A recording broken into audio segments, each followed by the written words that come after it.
Growing Stronger Together is a podcast developed by faculty at East Tennessee State University for people who care about children and families.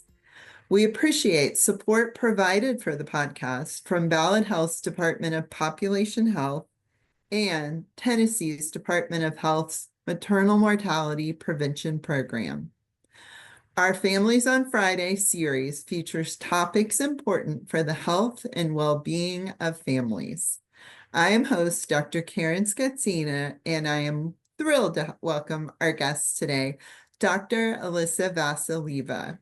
Dr. Vasileva is a resident physician at ETSU Health Pediatrics and Niswonger Children's Hospital. We have no conflicts of interest to disclose. Welcome, Dr. Vasileva. Thank you for joining us today. Nice to meet you. Thank you so much for letting me to participate in this podcast. Yes, we are glad to have you here. So to start out, could you share a little bit more about your current role as a pediatric resident, about your career path, and tell us why you were interested in talking about unintentional injury prevention? So speaking of my career path, I'm currently a PGY1 in the ETC Pediatric Residency Program. And the reason why I got interested and picked this topic, probably because some of my past experience and also personal experience. I'm a mom of two, and I have a toddler, and I had a toddler in the past. And also in the past, I used to work in a summer camp with kids. So I realized that unintentional injury and trauma in kids from any causes can sometimes happen. So out of a sudden, so you're not even, expect that. And sometimes most of the people around the kids, they don't even know what to do about that. And I just realized that maybe we don't have enough source of information about how to educate our families and how to educate myself. At that time, I didn't really actually also know what to do in certain type of injuries. And so that's why I also realized that that probably would be a good topic to talk about, since I think it's always relevant for everybody who has kids, and especially young kids. It is a really important topic, and we are going to focus our conversation today around unintentional injuries in young children. So kiddos age 1 to 5 years approximately. So what are some of those causes of unintentional injuries in that age group? What can you tell us? So I did some literature review, and it looks like the most leading cause of non-fatal unintentional injury emergency department visits in children in the United States. All sexes, it's the first leading cause is unintentional fall from age 1 to 14. And a second reason, also unintentional struck by or against any vehicle or anything. Third leading causes unintentional foreign body ingestion or somewhere it struck foreign body somewhere in the body. But the unintentional fall, it looks like it's the most leading cause of non-fatal unintentional injury. And so we're going to talk about this a little bit more.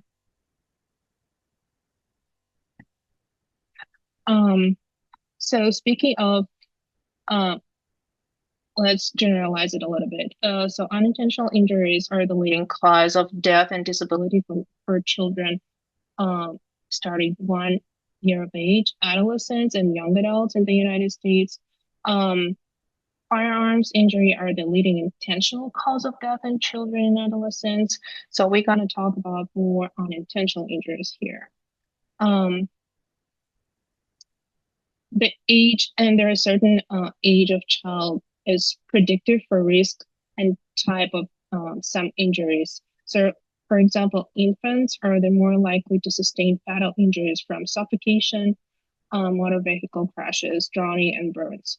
toddlers and preschool children are more likely to die from drowning, motor vehicle collision, suffocation, uh, burns, fires, and pedestrian injury.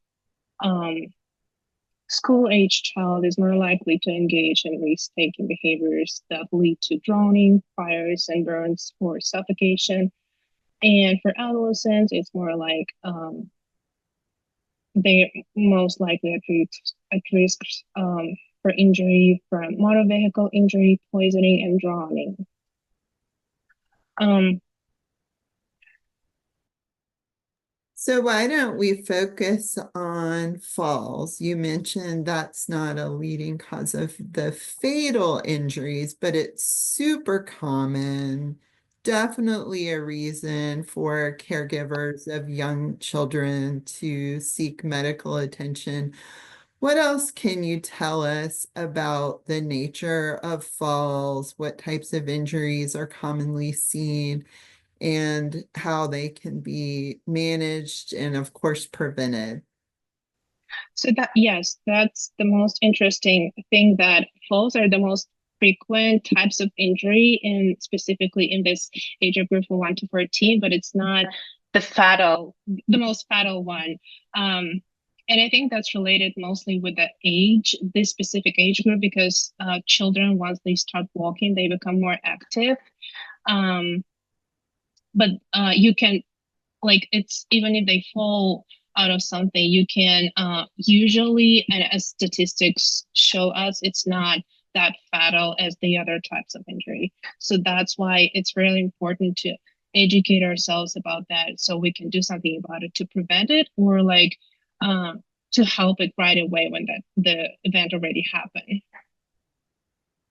So speaking of statistics a little bit, falls, approximately 5,000 of falls occur from windows in this specific age group from 1 to 5. Usually from the first 3 floors.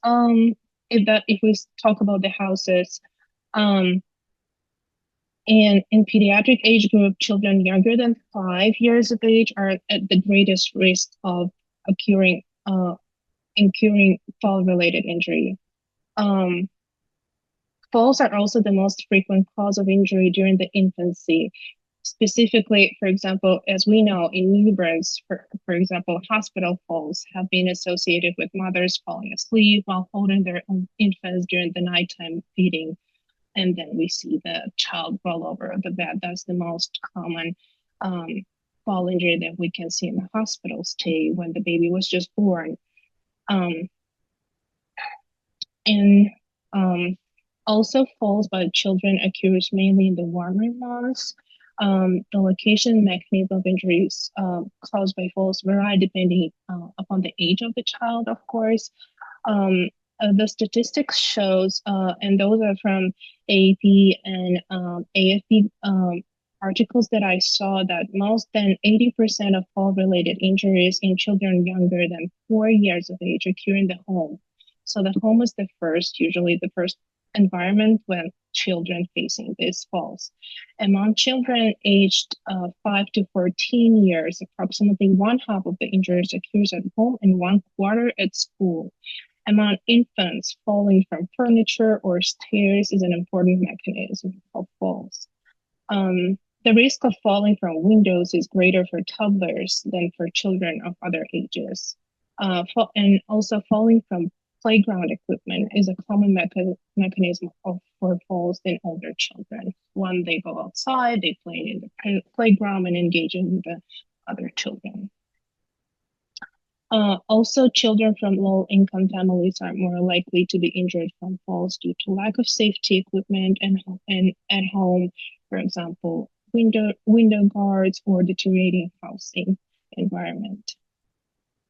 Additional predisposing factors for falls injuries identified in case series include history of previous unintentional injury, neurologic disorders such seizures, developmental delay, any gross motor function delay, hyperactivity, um, or some type of documented neglect, acute stress, acute stressors like recent move, illness, or job change, or family member loss, etc., etc. Um, so let's talk about a little bit of falls in home that we can actually prevent since we are with children in our house most of the time, hopefully, and to see what we can do about that. So falls from height in children, falls from height usually occurs from windows, balconies, and roofs.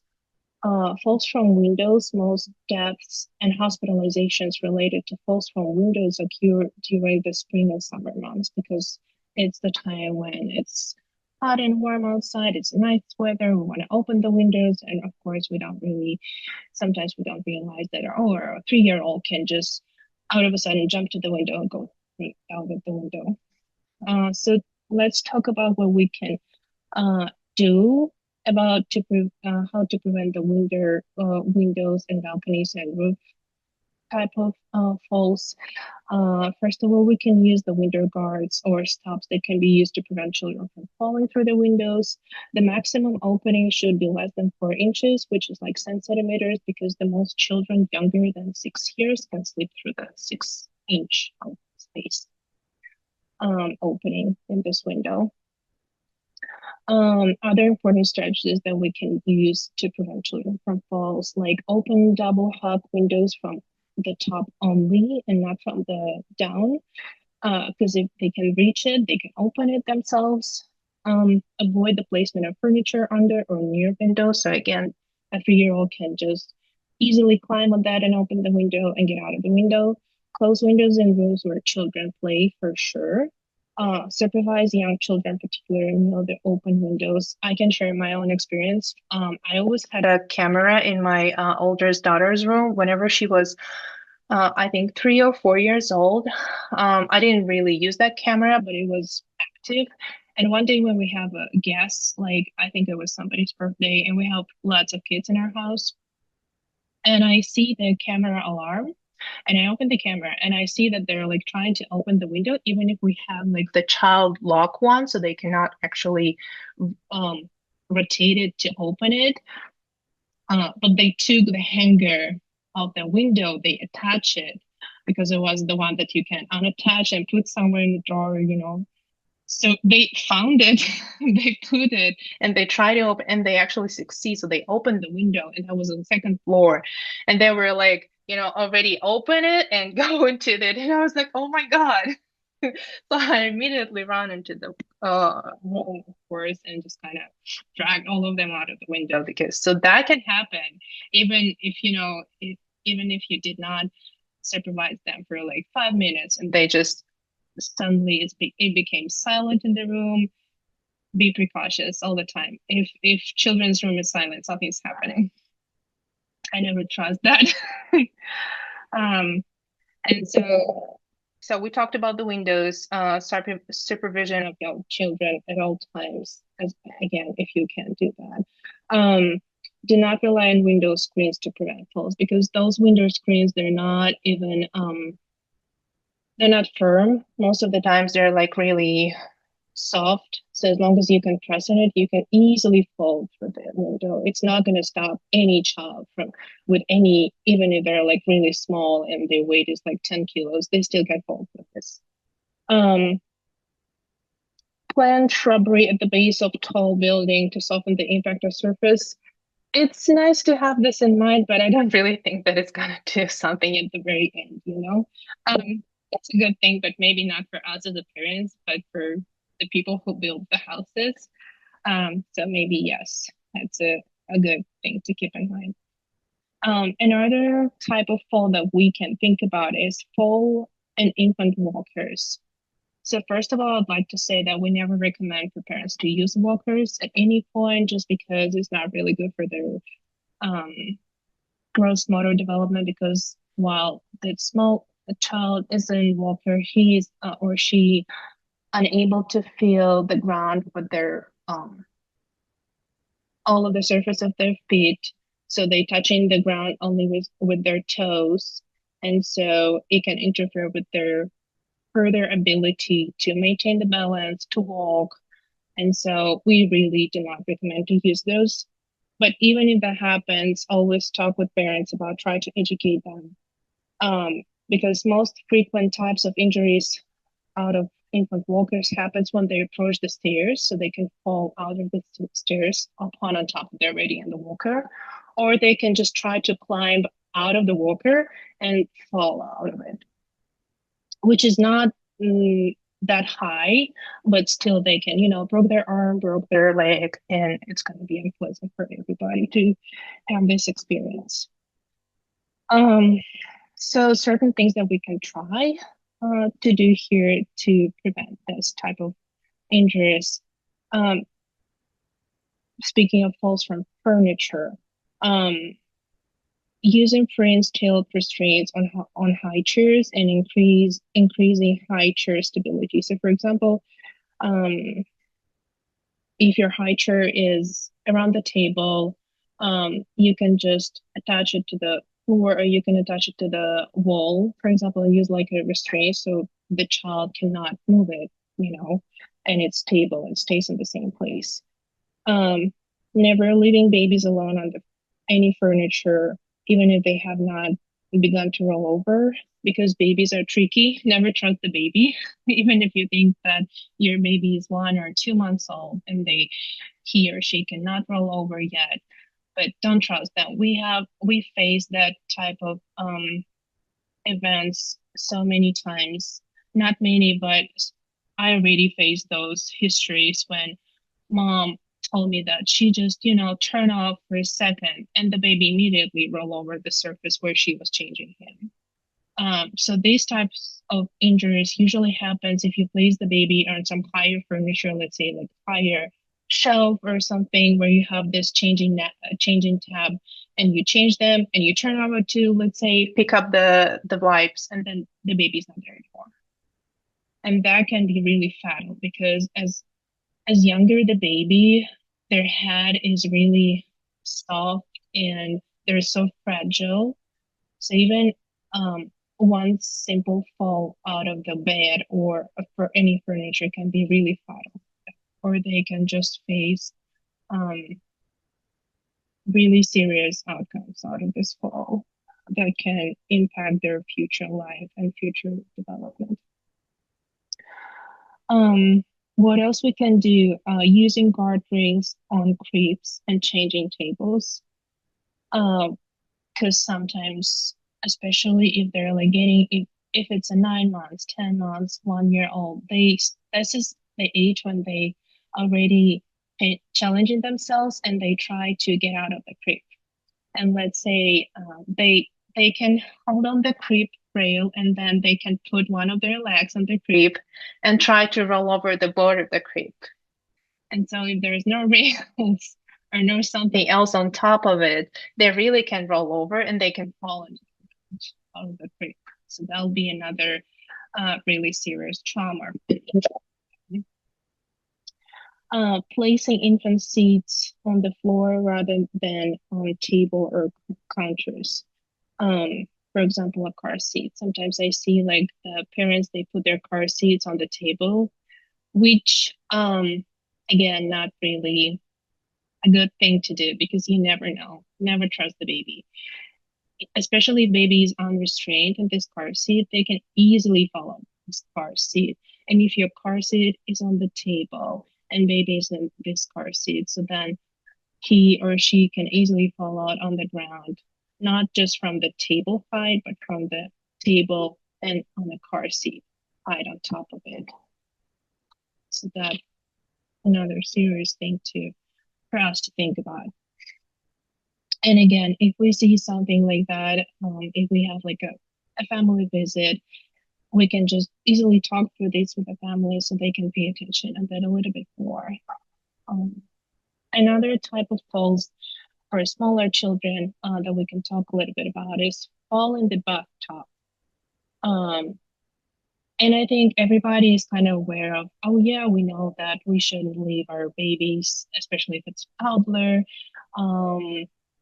in bath alone. But sometimes, if they're growing a little bit, if it's, let's say, 2 or 3 year old, and they already know enough, you can maybe get out of the bath and go somewhere for like 1 or 2 minutes, and you don't really rely that, oh, your baby is alone. But everything can happen during this 1 minute or 30 seconds that you're not in the bath. bathroom with them, because even if it's a 2 or 3 year old, they can easily start playing under the water, and then they cannot swim if it's especially if it's a bathtub that filled with water. They can just fall or like injure their arm or hand, and then they cannot get up above the level of the water, so they can drown easily. So please never leave them in the bathroom unattended. Um, and the other type of falls that we can just mention is falls from playground equipment. This is also very important for children who just started walking. We're really excited when we have a toddler who starts exploring the world. We want to take them to the playground, and again, we can just easily turn our head off for just a second, and then can easily fall off on the playground equipment down to the ground and injure themselves. So supervision at all times is advised. Um, Another type of injuries specifically for the toddlers or like smaller children is falls from the shopping cart. Um, Sometimes I see how people use the car seat. So they put a car seat with a baby on it on the top of the shopping cart, which is not supposed to use that way. I've seen some shopping carts are supposed to use that way. So there are specific type of shopping carts where you can put a baby car seat, and it can safely, you can restrain it so everything is fixated. Make sure that, yeah, it's you can trust it. It was specifically made for using a car seat with a shopping cart. Most of the shopping carts, they're not made for that. And so please take your child out of the car seat. Don't put them in the car seat, because they can easily climb out of the car seat. And if you put them in the shopping cart with these seats for toddlers, please make sure that you buckle them up for sure. Sometimes if it's an older child, like 3 year old, probably can easily unbuckle themselves, especially if they're playing with that buckles. So again, if you turn off, you turn around, you went to pick up the cucumber and you left a shopping cart with your 2 year old toddler, who can easily unbuckle themselves and just climb out of the shopping cart and fall. Please make sure that you supervise them. Don't leave them unattended. Those types of injuries can easily be prevented if we would be a little bit more aware of that.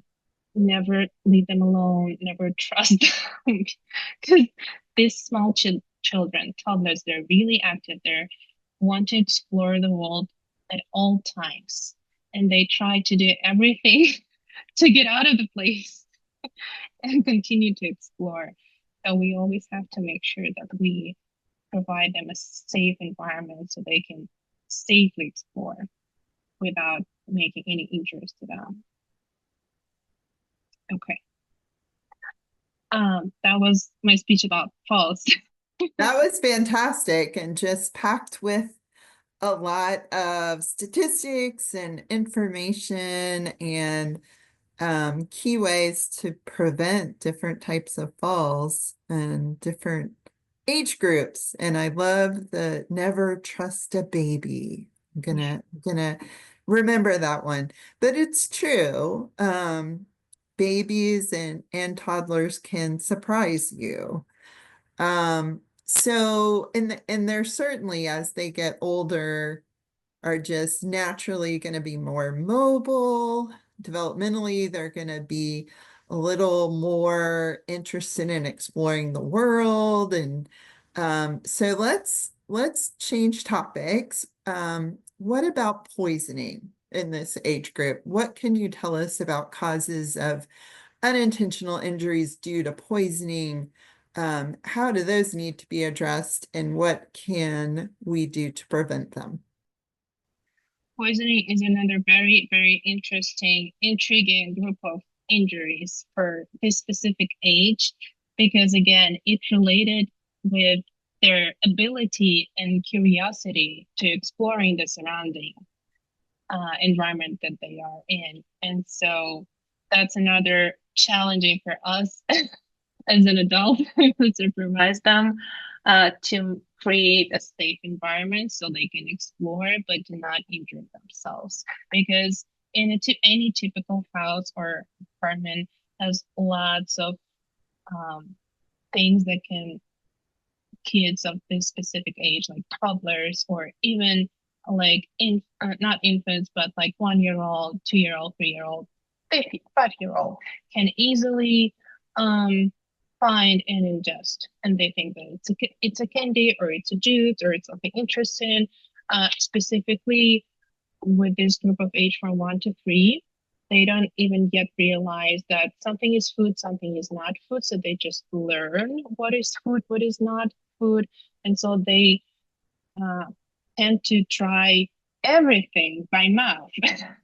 And so with this group of age, we should be precautiously even more because if 5th or 6th year old knows for sure what is food, what is not, I hope they know what is food, what is not food.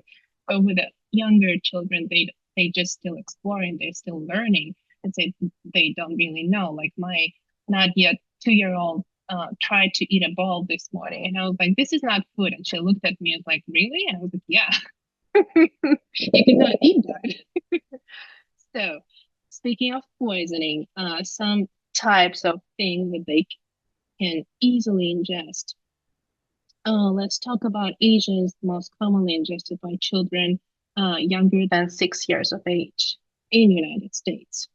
So, any cosmetics, any personal care products, creams, I don't know, shampoo, everything that's in your bathroom, cleaning substances, everything that beneath your, let's say, kitchen cabinets, and if they're unlocked. Let's talk about our medicines, analgesics, any type of vitamins, anything, any interesting looking bottles with vitamins. Right now, some of them looking so curious, beautiful. They're like different colors, and especially younger children can get easily attracted to those bottles and like, what is that? And explore foreign bodies like toys, miscellaneous like pens, pencils, earrings, rings. Those are beautiful and colorful. Let's go explore my mom's purse and let's see what's in there. Um, as I already talked, dietary supplements, vitamins, topicals, creams, they can easily, even if you think it's a cream, it's nothing in there, but they can squish it and eat it and see what happens. And then next 30 minutes you have a terrible rash or like anaphylaxis based on that. And you don't know what happened, what he just or she just ate or touched. So even topicals are important. Antihistamines, pesticides, plants. Let's say we have, like we do right now, we have different kinds of plants outside in our backyard, and your 2 year old wants to go and explore it, and they put their nose inside everything, like try to eat it. Again, could be just fun, or they can have an allergy, or they can have anaphylaxis, or they can easily put some small berries in their nose, and now you have a foreign body, or put it in their ears, and you have a foreign body, and you have to go to see a doctor to take this out.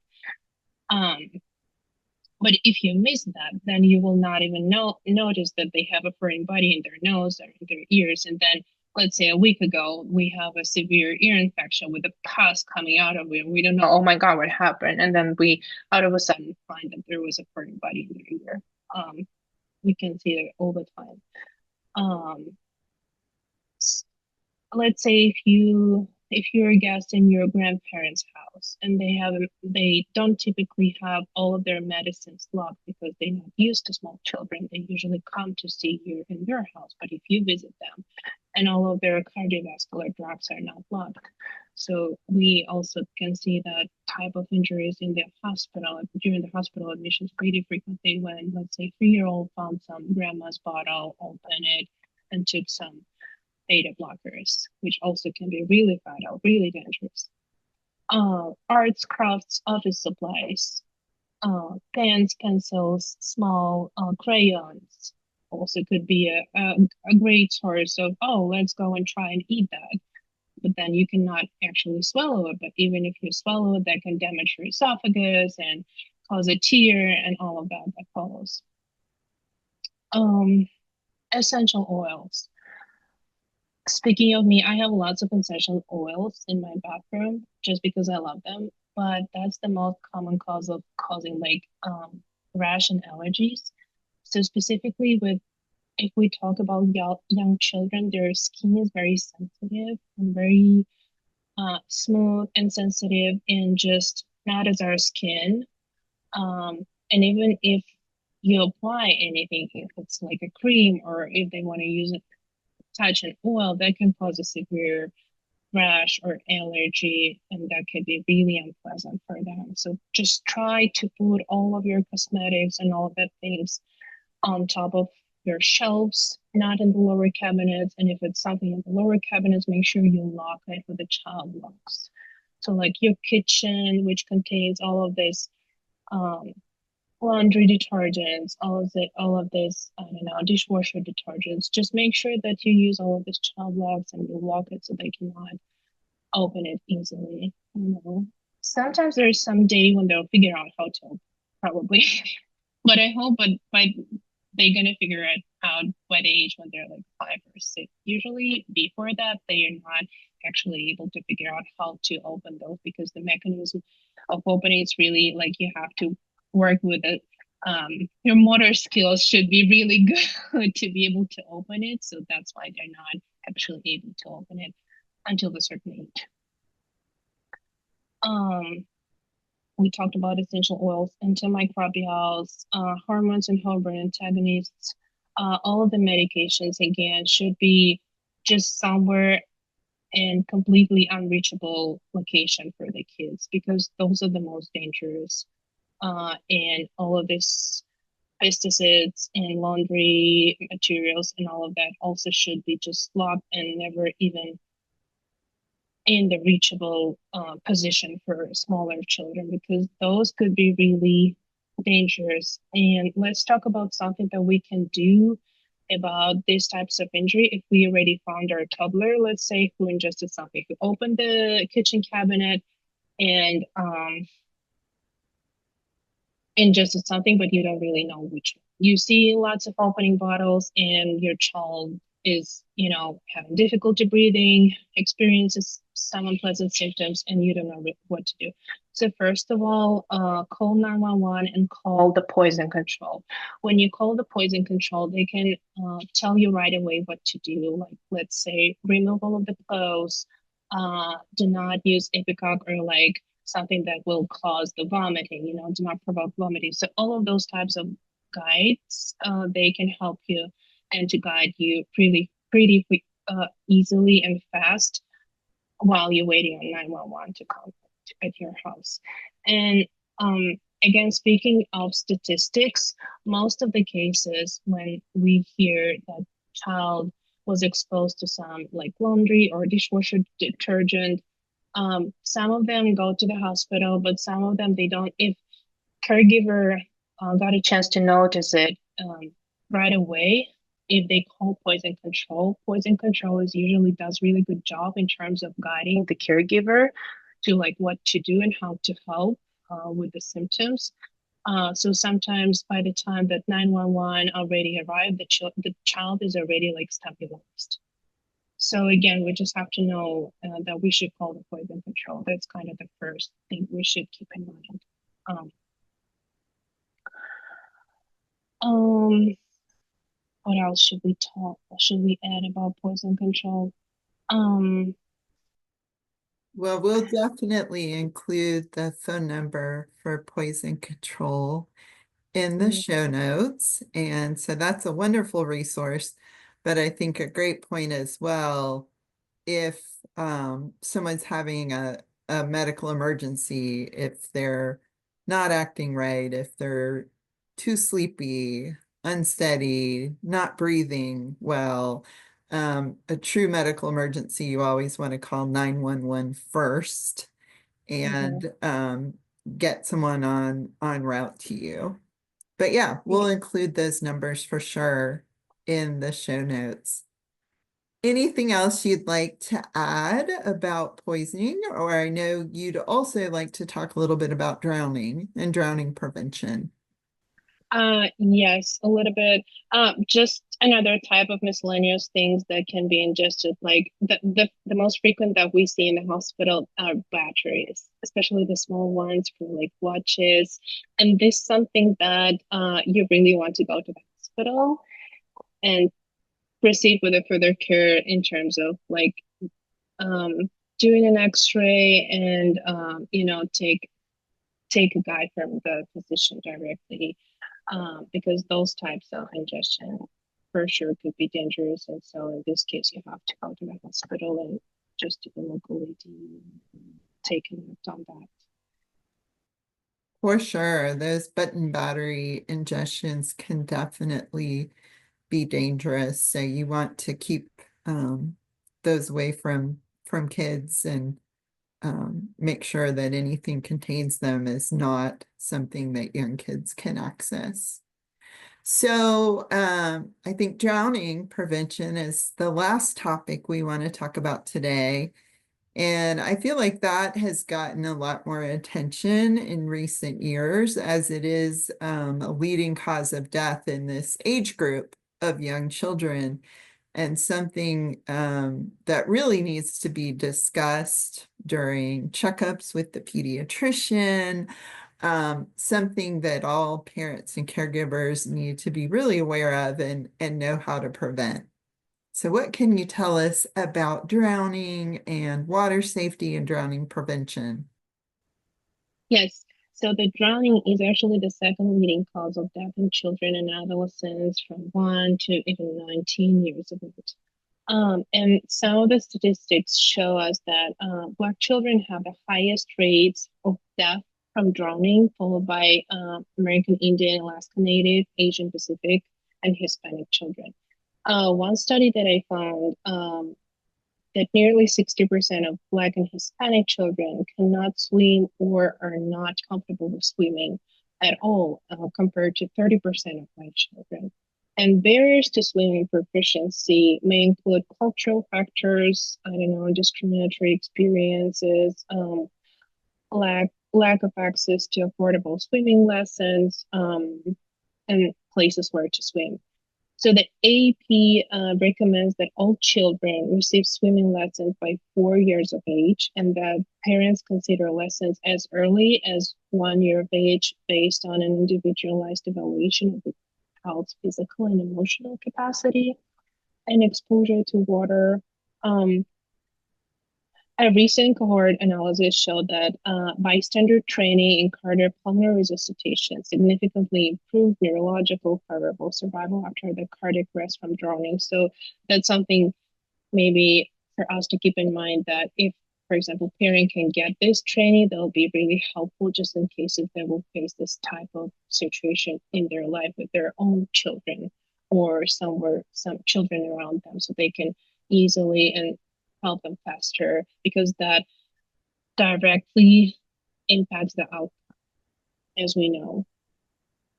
Another study review found that pool fences significantly reduce the risk of drowning, specifically for the younger children, and fences without direct access to the home are preferred. Um, of course, well, if let's say if we're boating, all passengers should wear like a Coast Guard approved life jackets at all times. And again, we never leave our smaller children, let's say from even it's not just by age 5, but like in general, smaller children unattended around water at all times.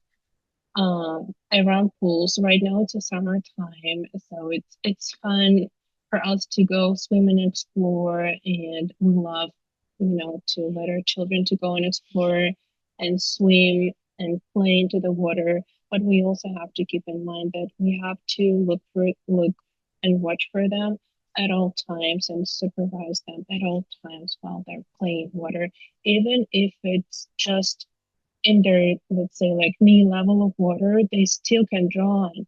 They still can get drowning in this level of water because they just don't know what to do. Especially very little children by the age of 1 or 2 or 3 when they just get introduced to the water and they get really excited and they play. But then let's say if they injure their toe or leg and they try to pull something from under the water and they face is going down to the water, there's never a moment when you can um you know just let it be. It at any point it can get out of your control. So just make sure that we supervise them, especially the smaller children, at all time while they're playing in water environment. And of course, we as physicians, I think always should encourage to screen for like swimming ability in children and connect those in need with community resources. Like for example, here we have so many pools, we have programs like swimming lessons, and I think educating our families in terms of, oh, what if they're thinking about going for like any outdoor activity this summer or like traveling somewhere with their children when they can get to swim, just, oh, did you already start swimming lessons? Do you wanna start that before you go actually? So you can feel more prepared to to the water environment, and so children also can feel more safely uh, by the time when they go into water and well prepared. So I think that was my speech about the drowning. Again, the cornerstone for us is as adults, just supervise them at all times. Use the the close with vests, life vests while we boating. Um, and I think swimming lessons is the most important thing. My daughter, when she was, I think, 3 or 4, I took her to the swimming lessons. So because before that, she was really scared about water, even if it looks fun. But some children can just get really scared because they don't know what is that. It feels different, If bathtub is okay because it's in my house, but maybe pool feels different, it smells different. So swimming lessons can also decrease the level of anxiety and fear just when they interact with water, and also can help them to transit to this fun and playful environment with water rather than scary environment and when you don't know what to do. Yeah, that's all wonderful advice, and I agree. Nothing can replace that constant direct supervision by an adult caregiver and really keeping young children at arm's length when they're at or even near the water. And certainly adding layers of protection, like you mentioned, appropriate fencing around pools, life jackets when you're boating, and swimming lessons. So I'd encourage listeners to reach out to their local Parks and Recreation office or YMCA or Red Cross, or ask at your child's pediatric visit what are sources of swimming lessons for different ages. And there's even more availability of water safety lessons for infants and their parents and caregivers now. So it's really those layers of protection that will keep our young kiddos safe. So we appreciate talking with you today, and thank you again for all that you do. Thank you so much. That was a really interesting and curious experience for me too. I enjoyed it.